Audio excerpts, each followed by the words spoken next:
வணக்கம். எல்லாரும் எப்படி இருக்கீங்க? நல்லா இருக்கீங்கன்னு நினைக்கிறேன். Welcome back to our channel. இன்னைக்கு நம்ம ஒரு குட்டி ஸ்டோரி பார்க்கலாம். ஒரு நல்லா படிக்கிற ஒரு பையன், ஒரு கிராமத்து பையன். ரொம்ப ரொம்ப நிறைய ஸ்டேட் ஃபர்ஸ்ட் அந்த மாதிரிலாம் 10th அண்ட் 12th மார்க் எடுத்த ஒருத்தர்.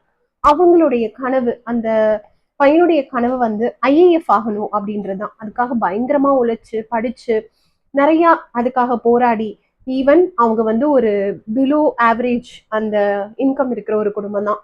அப்படி இருந்துமே அவ்வளோ போராடி அந்த ஒரு தகுதி பரீட்சை எழுதும்போது 9வது இடத்துக்கு வராங்க. அதாவது 8 இடம் பிடித்தவங்களுக்கு தான் ஃபர்ஸ்ட் அதுக்கான ஆப்பர்ச்சுனிட்டிஸ் கிடைக்கும். ஃபர்ஸ்ட் 8 பிளேசஸ்க்கு. இவருடைய பிளேஸ் வந்து 9th வரும்போது அவ்வளோ ஃபெடப் ஆயிட்டு அவ்வளோ உடைஞ்சு போயிட்டாங்களாம் அந்த ஒரு தருணம் வந்து. அதுக்கப்புறம் அதுல இருந்து வெளியே வர்றதுக்கே அவங்களுக்கு ரொம்ப டைம் ஆச்சு. பட் எப்படியாவது இதுல இருந்து வெளியில வரணும்னு ஒரு நாள் அவங்க டிசைட் பண்ணியிருக்காங்க. அப்படியே அவங்க வரதுக்கான ஒரு ரீசன் ஒரு கோட்டா சொல்லியிருக்காங்க. Accept your destiny and move forward, something is written for you அப்படின்ட்டு. உங்களுடைய விதியை நீங்க ஏத்துக்கிட்டு மூவ் பண்ணுங்க. ஏதோ ஒரு விஷயம் உங்களுக்காக எழுதப்பட்டிருக்கும் அப்படின்றது தான். அப்படியே அவர் மூவ் ஆகி அதுக்கப்புறம் அவர் நிறைய உழைச்சு படிச்சு ஒரு பெரிய சயின்டிஸ்டா இருக்காரு. அவர் வேற யாரும் இல்ல, நம்ம அப்துல் கலாம் சார் தான்.